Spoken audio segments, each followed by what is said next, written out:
All right, everybody, we're going to get started. We finished off at birth last time, and the big question is, now the baby is here, now what do we do? Cry. You cry, yeah, there will be some crying. Definitely will be some crying, and we're going to talk about those cries today. How many of you have ever spent any time with an infant at all?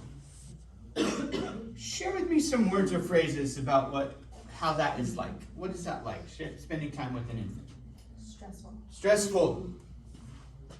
I see this happen. That was on everybody's mind, I guess. What else?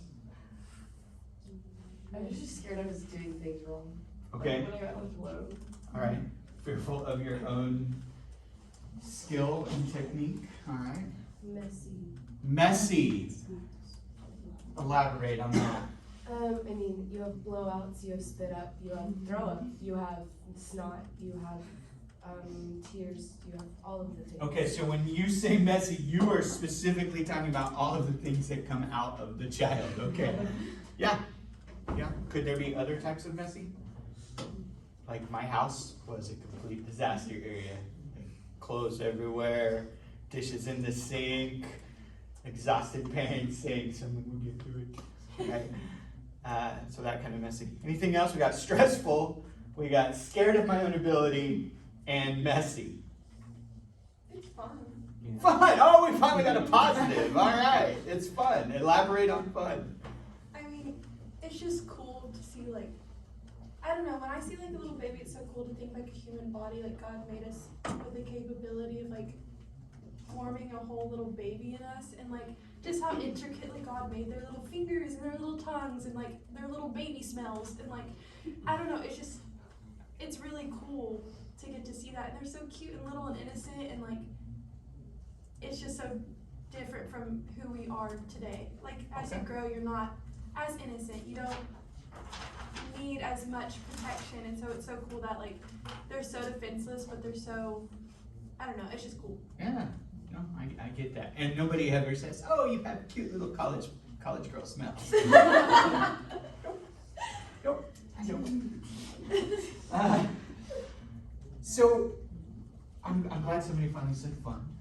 We're going to talk a lot over the next few weeks about these different stages of parenting, and stress is going to come up a lot, and scared of our own technique is going to come up a lot, and it's going to seem like we're going to say, oh man, parenting is terrible, it's negative, don't ever do it. But there are so many positives to the parent-child relationship, and what we want to learn in this class, what we want to think about as future family professionals, is how can we help parents be the optimal parents that they can be for their children.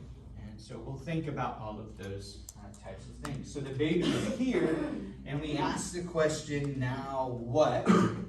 And if you would like to download an outline note sheet, there is one in the Unit 2 folder for you on parenting infants.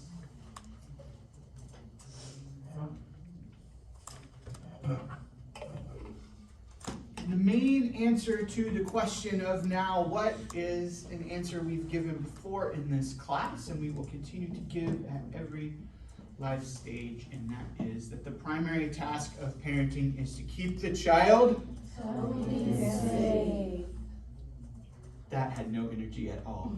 The primary task of parenting is to keep the child Healthy and safe. There's the energy I was looking for. To keep the child healthy and safe. And so everything we are going to talk about over the next several weeks is going to be centered around this idea that parents keep their children healthy and safe. And we do that in a variety of different ways. But we have to understand that parenting is it's not always easy, but it can be fun and rewarding. All right. I like this video. This is a cool little series. I recommend this series on YouTube if you want to get a chance to watch all of their videos. We'll probably watch a few more over the next few weeks as well. It's how to be a dad series. What I really love about this one is their day in the life with their newborn baby, and it really gives a glimpse of what a quick snapshot day is like with a newborn. So let's start off with this.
Oh, it's a dirty one.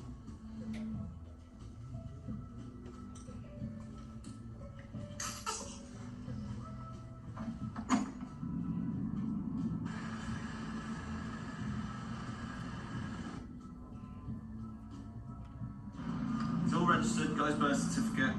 He's on the system.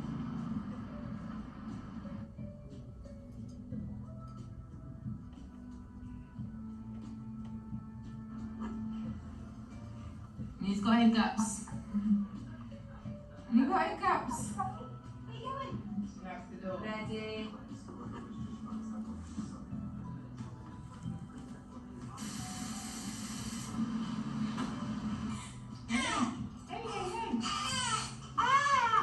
That's a good boy.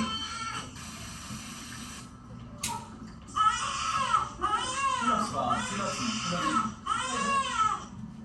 It's so bad, isn't it?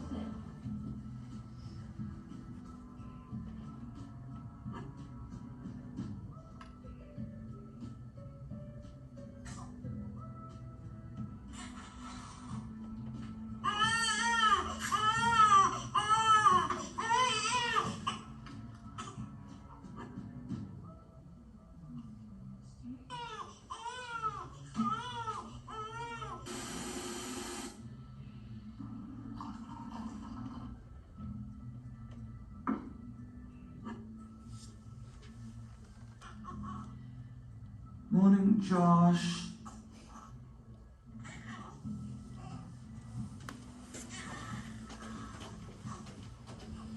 What common themes did you see throughout their day? Crying. Crying, yeah. What else? Diaper changes. Yep. A lot of breastfeeding. Feeding, diaper changes, nappy changes, right? Yeah, make sure when you go to other places that you say correct terms, because when you go to Auckland, New Zealand, and you ask for a napkin, they look at you like you're kind of weird, because that ain't what we call those things. There's feeding, there's changing, there's crying, all of that's happening, did the parents look wide awake? Nope. Look pretty tired, right? Even when they're eating dinner, they're still like. I was impressed that they made that meal, to be honest with you. That didn't just come from a can or something. So, that's a good illustration of the day in the life of parenting an infant. There's a lot going on, but it's pretty routine. And you're trying to get your flow as a parent, right? But all the while, feeding, sleeping, responding to cries, all of that, these parents are basically keeping their child what? Healthy and safe, right? Do you see how all of this ties in to this idea of healthy and safe? So what we see as we look at infancy is that parents are keeping their children healthy and safe through the promotion of 3 specific types of development: physical, cognitive, and see if this one's gonna hold out on me.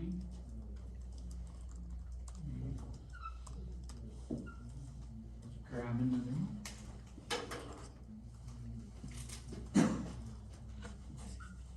Socio-emotional.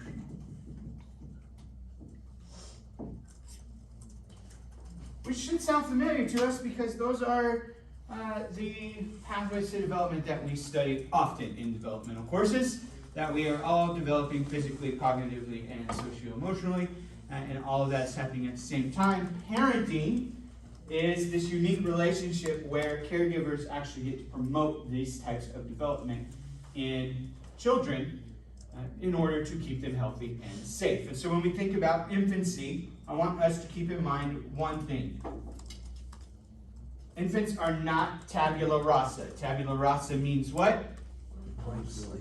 Tabula rasa means blank slate. Remember, some great philosophers of the past thought that infants were blank slates. I would say that they are not blank slates, but that they are a bundle of different behavioral systems, physical, cognitive, socio-emotional, that are just waiting to be activated. And parents have this great responsibility and privilege to help in activating those types of systems. So, when we think about activating or promoting physical development, in infancy there are some things that we have to really focus on. Because these are the things that kind of take the stage, the front of the stage during infancy. All right. The first of those things is nutrition.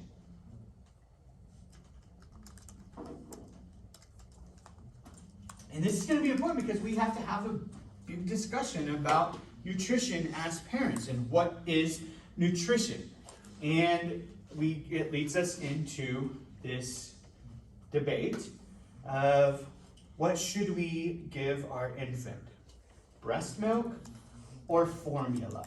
And so for the next 1 minute, I would like for you in your groups to make a decision. Are we breastfeeding or are we formula feeding? Ready? Go.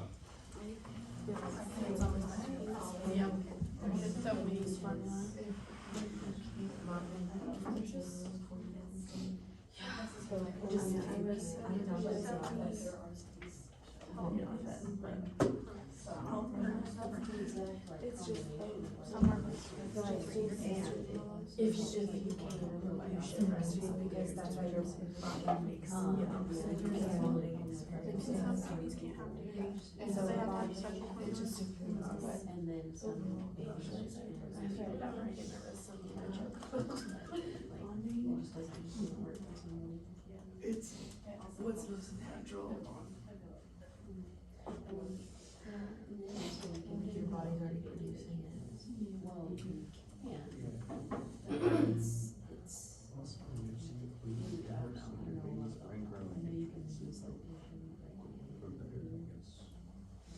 All right, group reporters, are we breastfeeding or formula feeding? We are breastfeeding. All 3 of us are breastfeeding. That is fantastic. Now, reporters, tell me why. So for our group, we were thinking like the nutrients that we'll get from breast milk instead of formula will be a little bit better, and we'll have those probiotics for their entire life. And then sometimes when the baby gets sick, the mother will make it's like the liquid gold, and it'll help them get better faster. And then it also helps with the mother-child bond. Okay. Anything to add to any of that? Said the same things. Okay, so we've got a physical benefit, the antibodies needed, passed on, help keep the baby healthy, right? We've got a social element, that strengthens the attachment bond, those types of things. All right, so now let me ask you a couple of questions. What if you have a child who cannot latch on and it's just too stressful to breastfeed? What do we do? Do we force it or do we come up with an alternative? Discuss. There's probably, we don't give like it's just hard milk with your bottle. It's always been mother. So it's option or like the father who's feeding. And like that's like it just depends on the situation. It's dry because like you don't, I mean, you don't do what it's forced. I feel like not like just more stressful.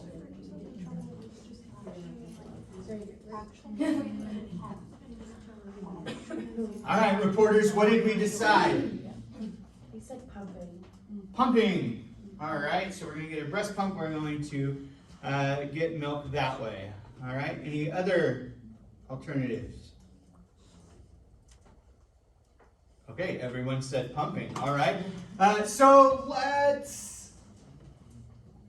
let's continue on down this train of thought. We know that a mother is going to produce breast milk more easily if there is continual removal of said milk, and there is actually something in the baby's saliva that helps to activate that you can't always get from a breast pump, right? So there might be an issue there. We also know that for a lot of women, there are breastfeeding issues that are with their bodies, that their nipple area becomes dry and cracked, sometimes even so badly that it's bleeding, and it hurts to touch. We know that their ducts can become clogged, which can be very painful. We're still going to have them pump. We also know, especially in our culture, we talked about this already, within 6 weeks, many women who are workers, and there are a lot more of them today than not, are going back to work. And they may not have the availability to pump. So now what do we do? Now what is an alternative? Continue talking.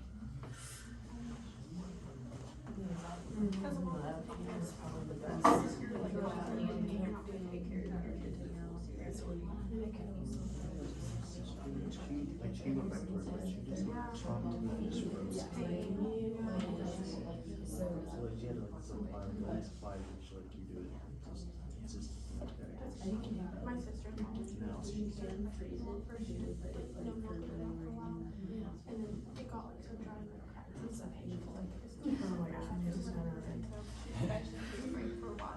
So just yeah.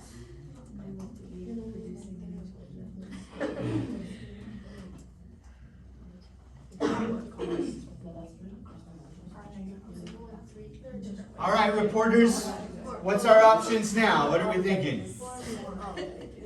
Formula. Oh, we're moving to formula now. Okay. We're not going to have mom try anymore. All right. We said that it could maybe even affect the mom's relationship with her child if every time she's trying to feed them, it's hurting her. And like, so like, even if it's like just for a little bit of like, you're just taking a break and you're like, okay, maybe we'll come back to it later. Or if you literally just do not have time to pump, then like, that's just adding a whole bunch of other stress to you that if you just put formula in a bottle, it'll make it so much easier. Okay. Yeah. All right. So we're focusing on that social relationship again, right? Those attachment bonds. Any Anybody else have anything to add to that? Well, that's what's going like off of them if they were busy working, but a lot of people freeze it, the breast milk. Okay. And then just heat it for the day. Yeah. So continue to pump it optimal times for you, and then freeze it. Okay. Right. That's an option. He said both of those. You said both of those. All right. So we got the happy medium. Also, I know like whenever there was a really big baby formula shortage and stuff, other mothers would like communicate in like platforms and say like, hey, I have frozen breast milk, or I have this formula that you need that there's a shortage of. And so like, I think also relying on other mothers if you can't meet those needs is a great way to also do that. Could be if that family has the ability and resource to do that and rely on other mothers. Could be. Absolutely. Okay, let me throw another wrench in this. I'm a dad. I do not have memory glands, but I want to socially bond with my child as well. How do we accomplish that? Discuss.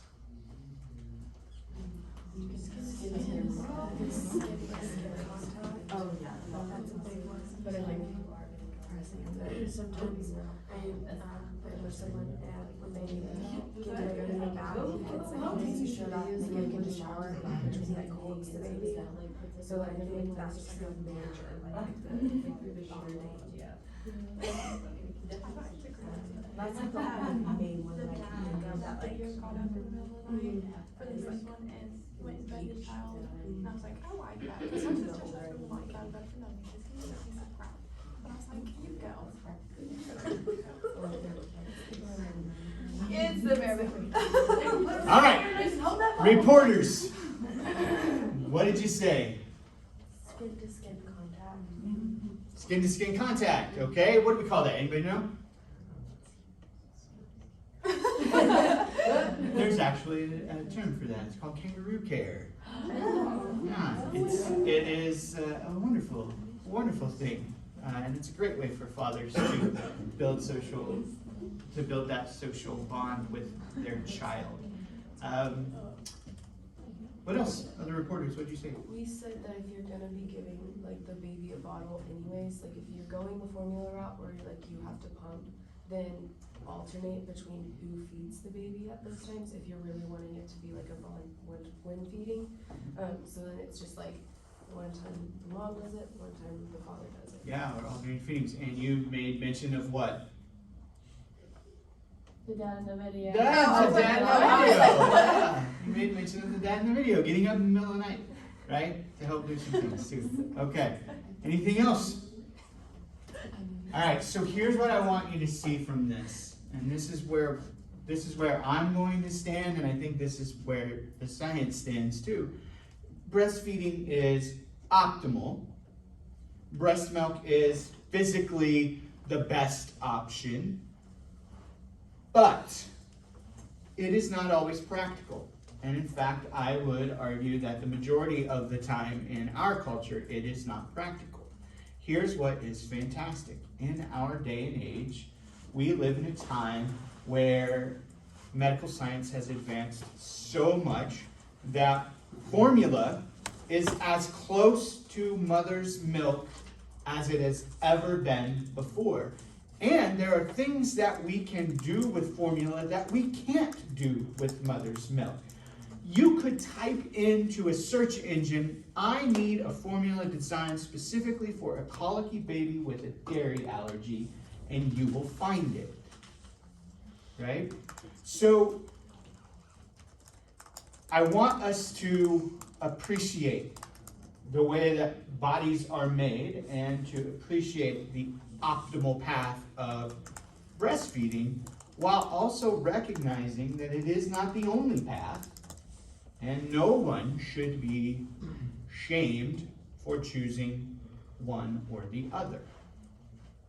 Just shouldn't happen that way. The most important thing is the child getting the nutrition that they need? Are they getting the meals that they need? Are they getting the nutrients that they need for their specific little bodies so that they can continue to physically develop. Does that make sense? So nutrition is a part of that. Well visits are a part of promoting physical development. Well visits are visits to the doctor. We want those to happen regularly.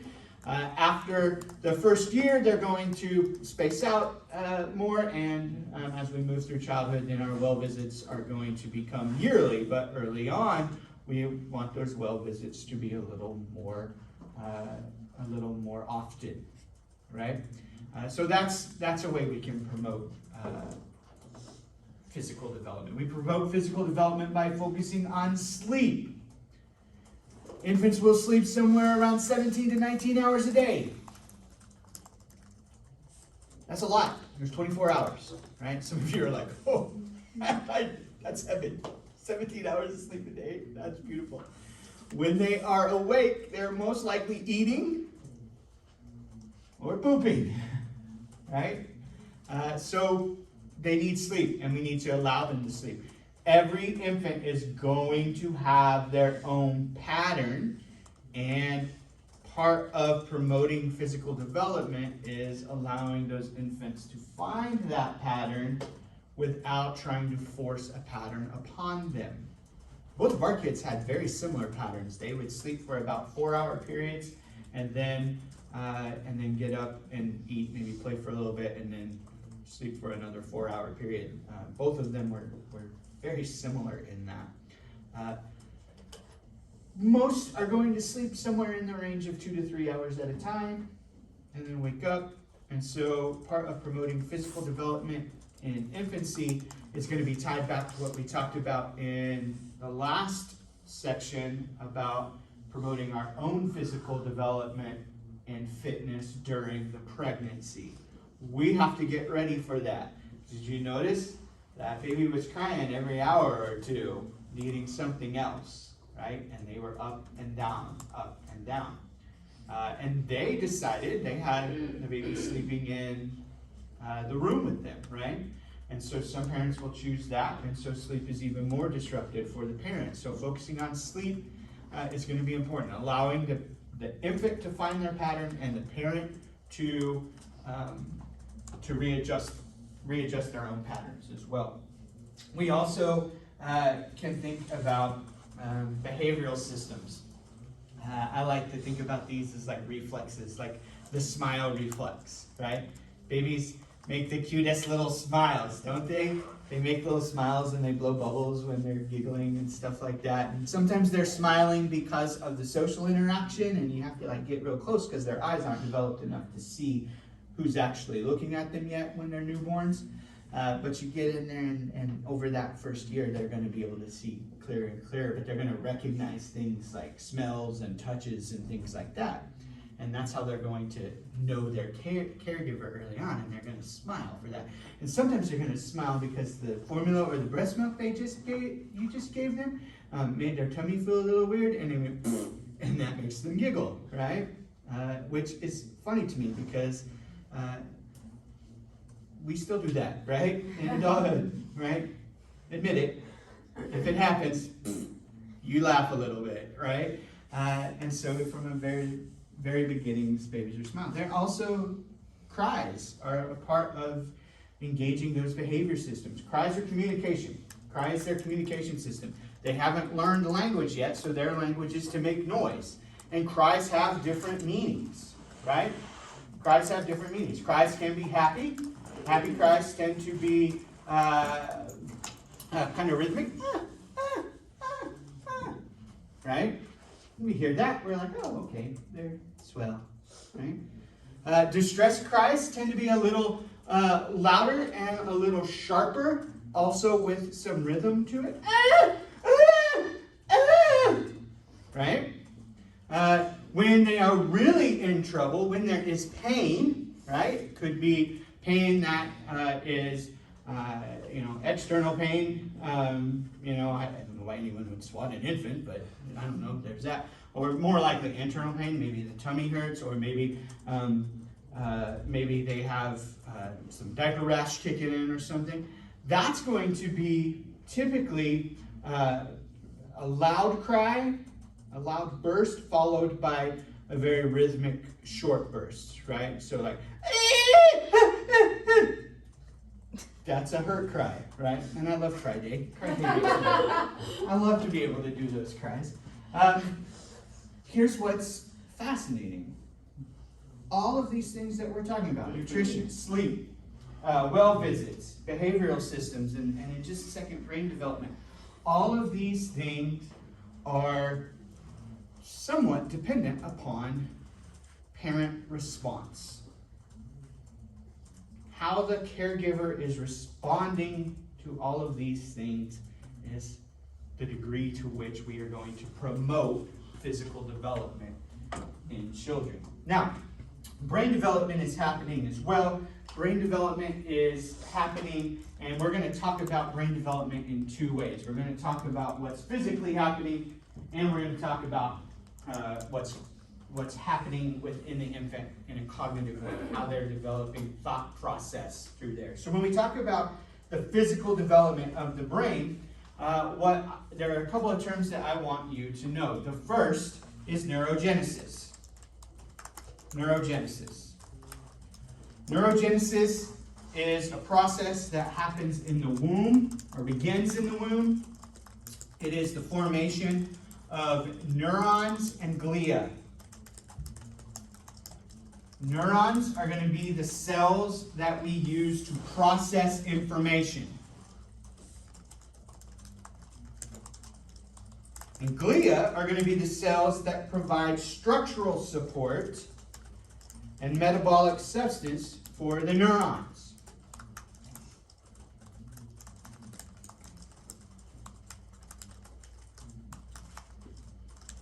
This is type of physical development that is just happening.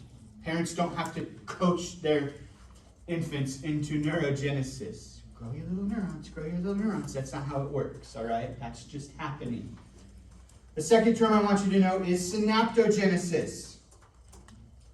Synaptogenesis. This is the process of forming synapses, or the connections between neurons.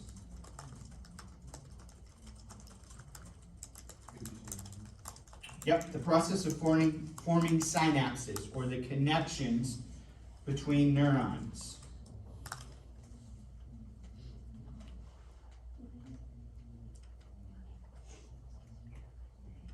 There are 1.8 million created per second.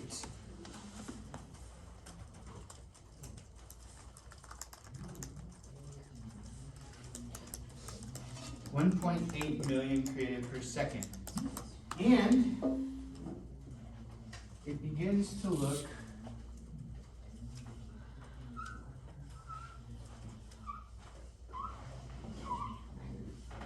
like a little tree with these connections.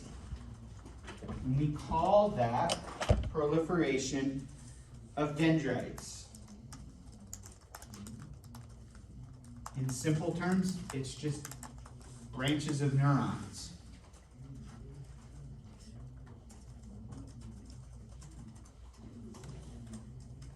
And this happens throughout infancy, and at about 2 years, the body starts to prune about 20 billion of these per day.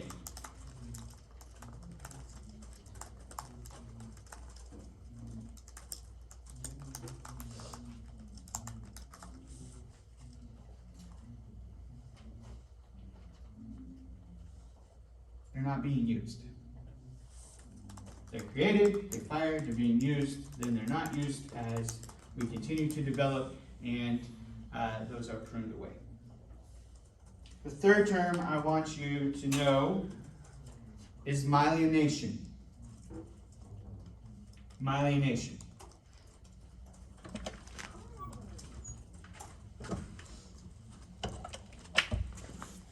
This is when a very specific part of the neuron, called the axon, AXON, is sheathed in a fatty substance called myelin, MYELIN.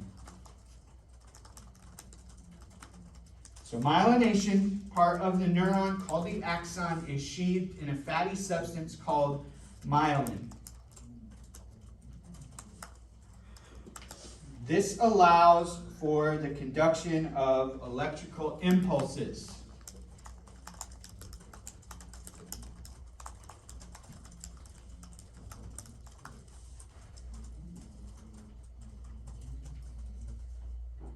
And in very simple terms, those electrical impulses are what allow for the travel of information throughout the body.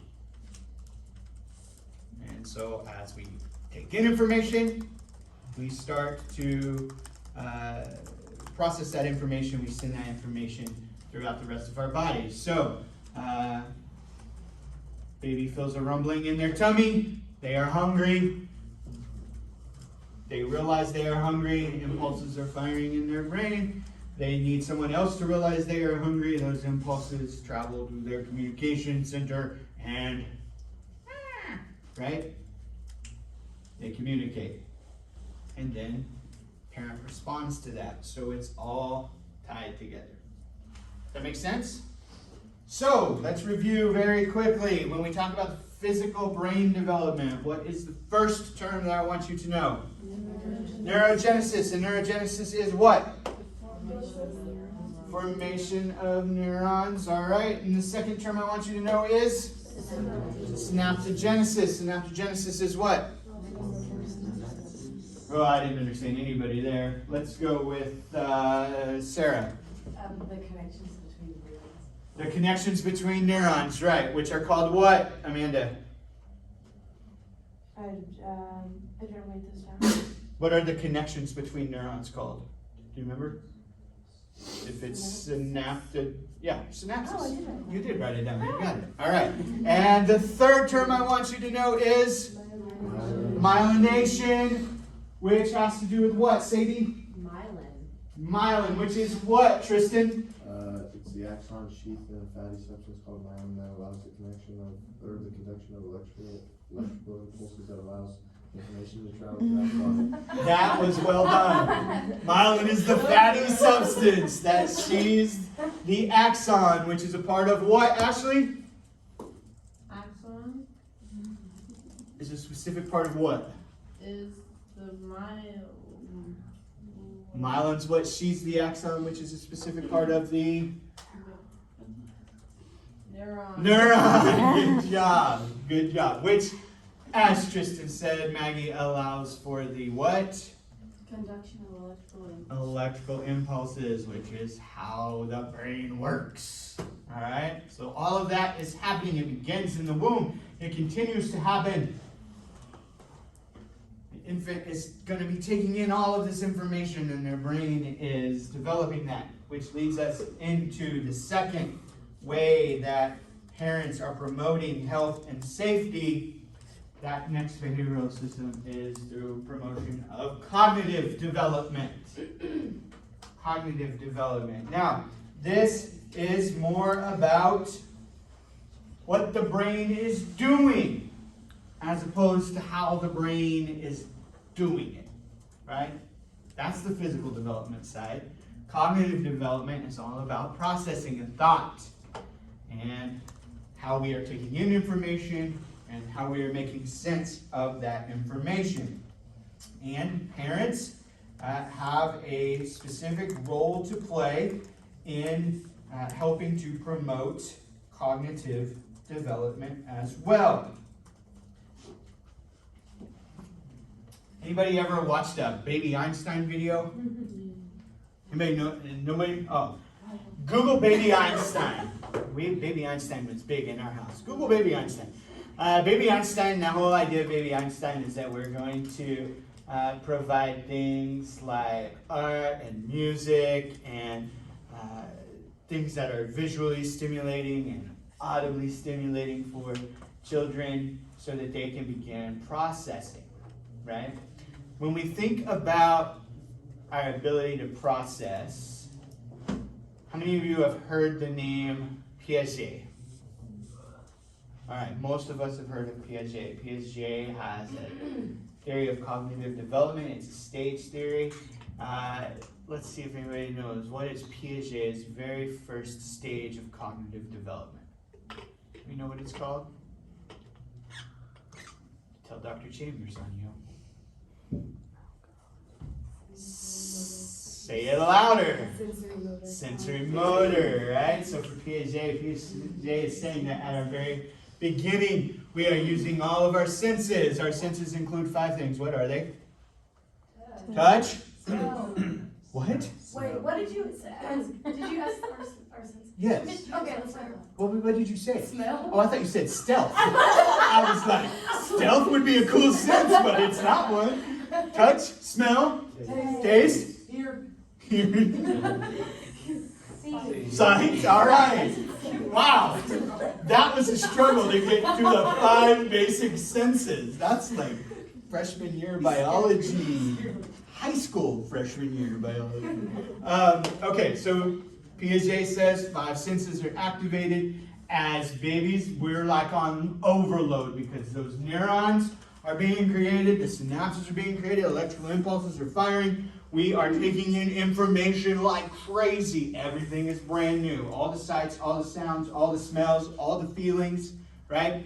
It's all brand new. And, my favorite thing, all the tastes, right? Because what is the first thing that babies do with anything you put in their hand? They put it in their mouth, which is directly related to one of the behavior systems we talked about promoting in physical development, the nutrition thing, right?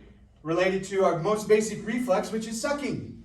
We are coming out of the womb looking for something to eat. And so anything that gets in our hand, we're going to see what it tastes like. Nope, not food. All food, right? That's what we're going to do.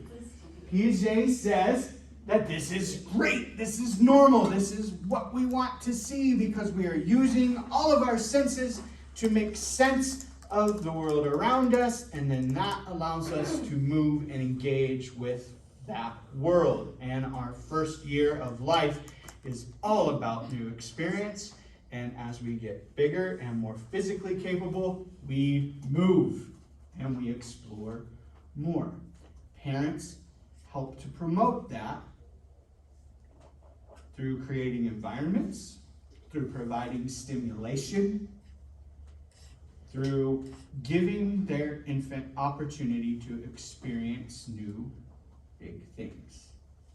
To me, that is one of the most fun things, Morgan, about being a parent. So, I think what would be really fun for you is just to go, I know no one does this anymore, but back in my day, in the late 1900s, we used to go to the shopping malls. And we would go to the shopping malls and we would go just to watch people, and sometimes I do that. I would encourage you to go watch people. Go watch people with infants. Watch parents interact with their infants and just count the ways that they are stimulating their infants with new experience. And it's so much fun to observe. You also, in your own interactions with infants, have probably considered this, the way that you get down in their faces and you're so cute, or you play with the little infant keychain, or you put them on the mat with the things that hang down and they're just watching all of that, right? Cognitive development is happening. Caregivers are promoting that. When we come back on Friday, we are going to talk about the third area, which is social emotional development and promoting that. And you're going to have an activity to do within your groups where you are actually going to be creating games to promote social emotional development. So just kind of keep that in your mind for the next 2 days. All right, very quickly before we leave, primary task of parenting is to keep the child Healthy and safe. All right, have a great Wednesday.